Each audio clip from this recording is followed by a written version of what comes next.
Hey guys, what's up? Coming to you this morning with the 2019 TRU Boxing Awards.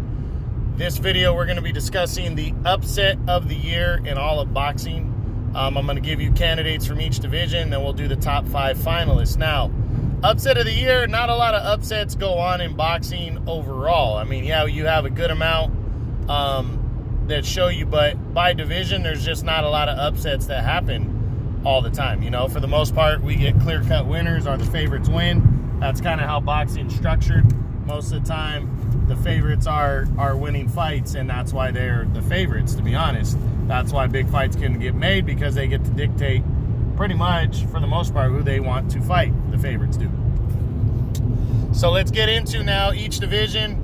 As I said, didn't have a candidate, but for the most part, they did. So let's start with 122 pounds. The upset of the year was Ronnie Rios' 6th round knockout of Diego De La Hoya. De La Hoya was undefeated coming in, and Rios, the veteran, went in and scored an impressive 6th round knockout on a short uppercut that put De La Hoya down. He could not recover.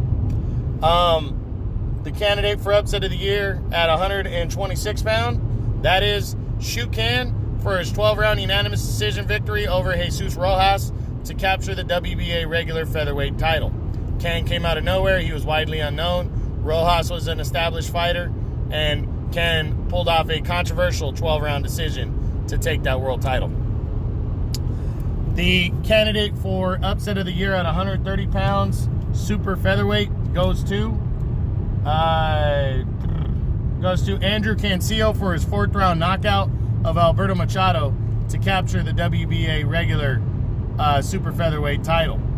Big upset right here. Cancio came out of nowhere. Machado was an undefeated champion, and nobody saw it coming. Big time win for Cancio right here.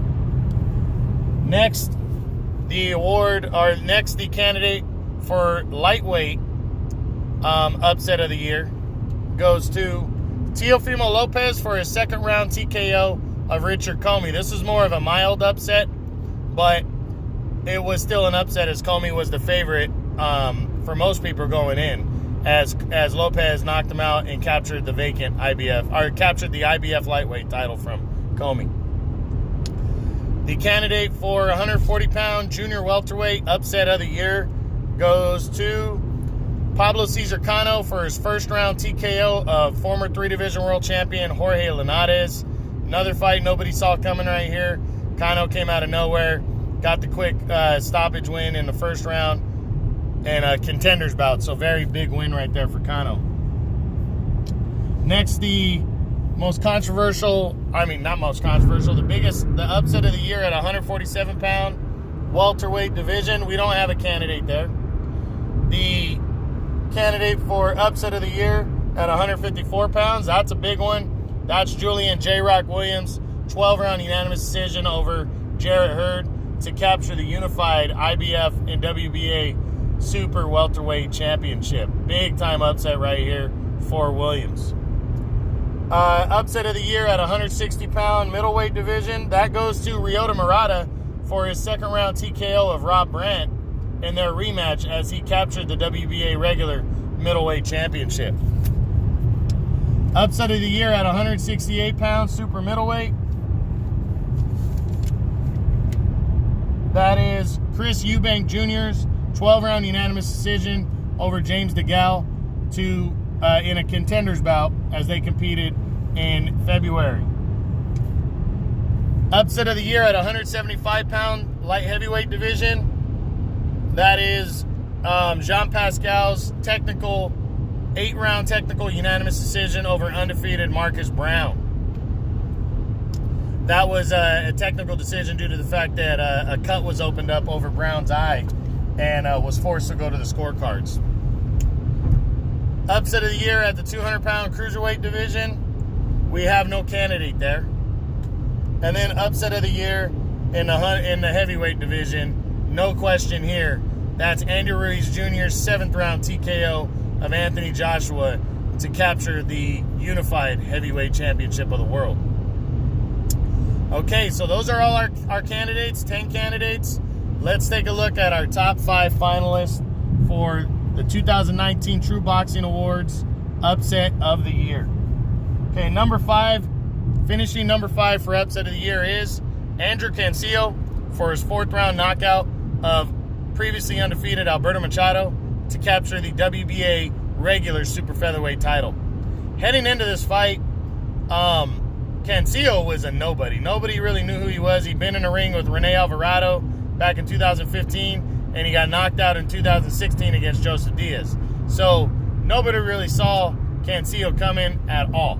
He was considered to be just a stepping stone, a stay busy opponent for the undefeated Machado, who was a star on the rise. Golden Boy had been bringing him up for about a year or two. He had knocked out Jezreel Corrales to win the vacant WBA title about a year and a half earlier, and was just looking to stay busy ahead of something bigger. And as he main evented a February DAZN card, and he came in and he had cited that he wanted to move up to lightweight at some point, that he was struggling to make weight. But again, nobody thought he was going to have trouble with Cancio, and early on, it looked that way. He knocked Cancio down in the first round, and looked like it was going to be another short night for a so-so opponent against the hard-hitting Machado. But the second round, Cancio got into the fight, turned it into a little bit of a slugfest, and then Machado came out in the third round, looked very sluggish, was getting hit with some good shots, and even got hurt. And then in the fourth round, he got put down, I believe, 3 times, and then a left hook to the body just forced him to a knee.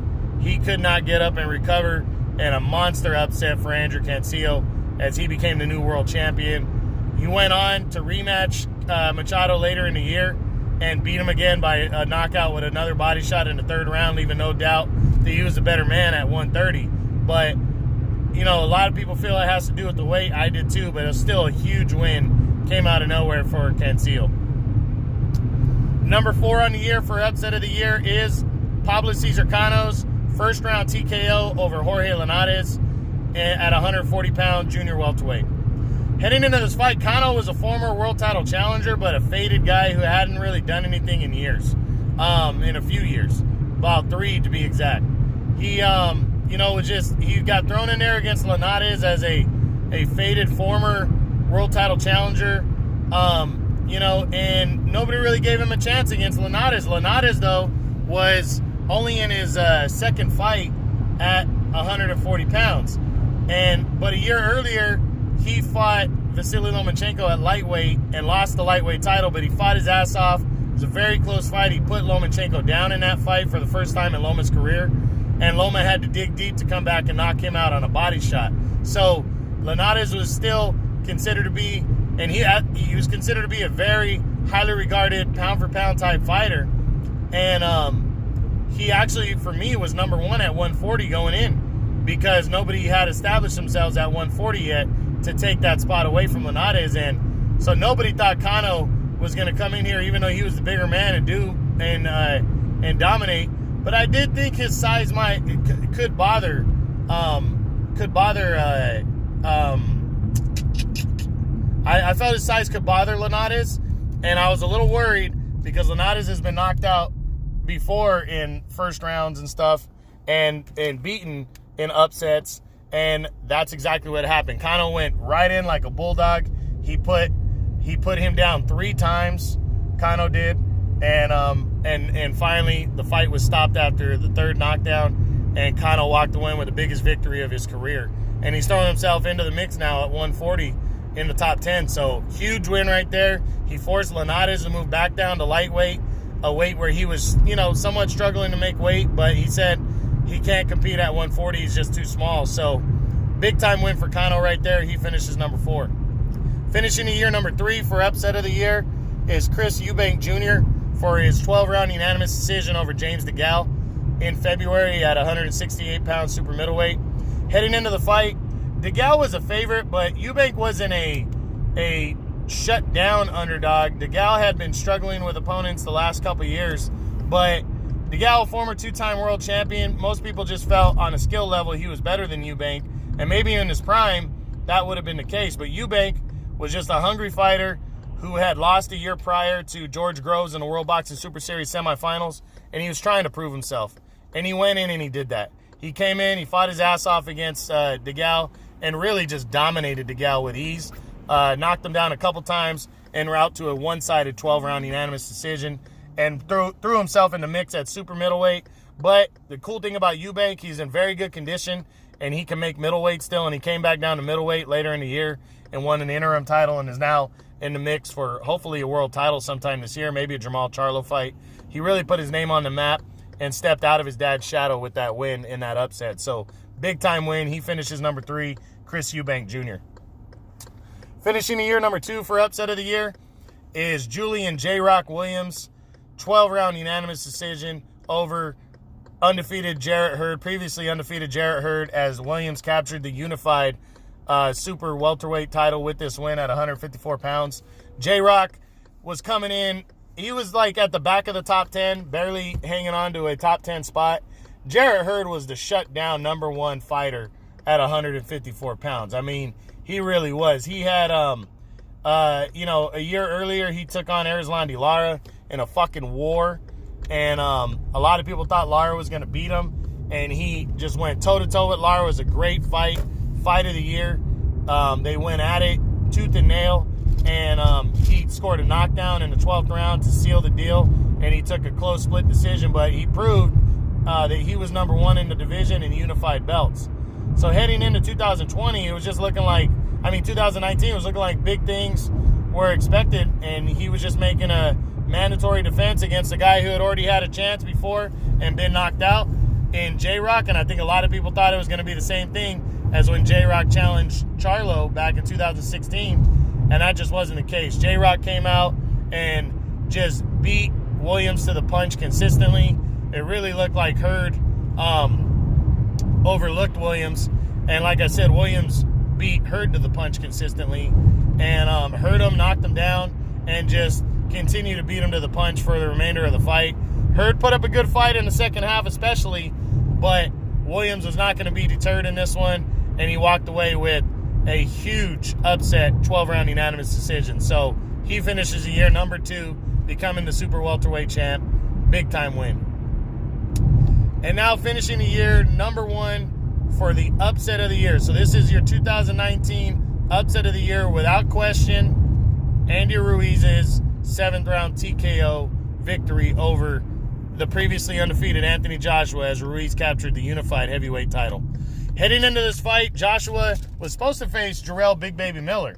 Miller tested positive for a couple different things, and that forced him out of the fight. And on short notice, about 6 weeks notice, the fight was given to Andy Ruiz Jr. Ruiz was an overweight fighter, though. He had fought for a world title in 2016 against Joseph Parker, came up short. But very credible heavyweight, decent amateur, but nobody thought he was going to be able to compete against Anthony Joshua, who was just a sculpture, an Adonis. The guy comes in the greatest shape. But he looked cold coming into that fight. And he made some major mistakes to Joshua. He went in, and when he hurt Ruiz in the 3rd round and knocked him down, he decided to lower himself and go down to Ruiz's level of brawling.